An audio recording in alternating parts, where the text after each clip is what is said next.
Immigration, Refugees, and Citizenship Canada, IRCC, has officially updated the proof of funds requirement for applicants under the Express Entry umbrella.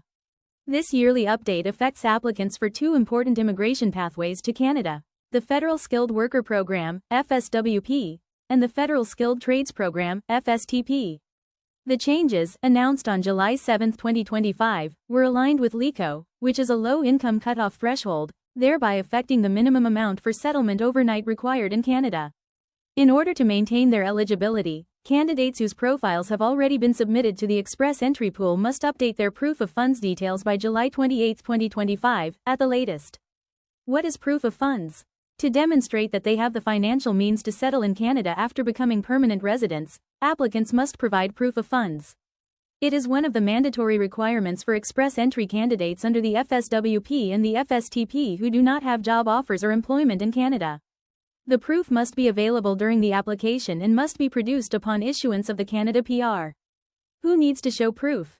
The IRCC states that applicants must provide proof of funds under Federal Skilled Worker Program, Federal Skilled Trades Program. Those applying under the Canadian Experience Class, CEC, or holding valid job offers in Canada, with LMIA approval, are exempt from this requirement. Updated Proof of Funds Requirement, July 2025. The amount of money required varies depending on the size of the applicant's family. The following is a summary of the minimum fund requirements that are effective immediately, in CAD.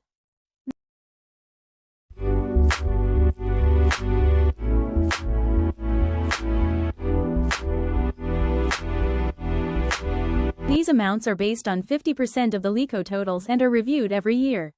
Even if your family members are not accompanying you to Canada, their inclusion in your profile will affect the minimum amount of funds required. What is accepted as proof?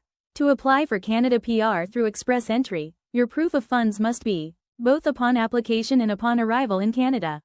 Legally accessible, meaning it cannot be borrowed or derived from non-liquid assets like real estate. Officially documented via bank or financial institution letters.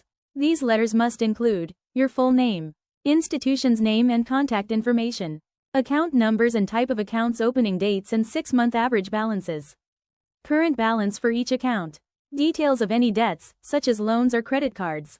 IRCC also allows joint accounts with a spouse or accounts solely in the spouse's name, provided the applicant can prove access to the funds. What should Express Entry applicants do? Candidates who have already submitted their Express Entry profile and are awaiting an invitation to apply, IDA, are required to update the Proof of Funds section of their profile by July 28, 2025, as stated by the IRCC. This update does not affect the original submission date and time of your profile. So, if you're in a tiebreaker situation during an ITA draw, your ranking will remain unchanged as long as your update is made before the deadline. It is essential that you review and update your financial documents if you intend to immigrate to Canada in 2025 or if you are currently a member of the Express Entry pool.